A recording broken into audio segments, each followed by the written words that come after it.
Micro irrigation project అమలులో ఆంధ్రప్రదేశ్ దేశంలోని ప్రథమ స్థానంలో నిలవడం పట్ల ముఖ్యమంత్రి చంద్రబాబు హర్షం వ్యక్తం చేశారు. 2025-26 ఆర్థిక సంవత్సరంలో నిర్దేశించుకున్న లక్ష్యాలను అధిగమించి రికార్డు స్థాయిలో 126,057 హెక్టార్లను సూక్ష్మ సేద్యం పరిధిలోకి తీసుకొచ్చిన అధికారులు, సిబ్బందిని అభినందించారు. ఏపీ తర్వాత 105,000 హెక్టార్ల మైక్రో ఇరిగేషన్ సాగుతో గుజరాత్ రెండవ స్థానంలో ఉందన్నారు.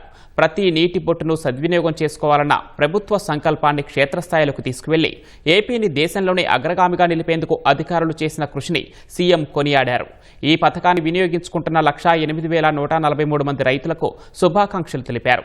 ఆధునిక సాగు పద్ధతుల ద్వారా వారికి నాణ్యమైన దిగుబడి, అధిక లాభాలు రావాలని ఆకాంక్షించారు.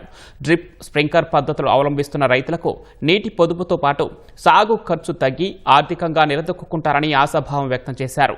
టమాటా, ఆయిల్ పామ్, మిర్చి వంటి పంటల నుంచి పప్పు ధాన్యాల వరకు వైవిధ్యమైన పంటలు సాగు చేస్తున్న రైతులకు ప్రభుత్వం అండగా ఉంటుందని భరోసా ఇచ్చారు.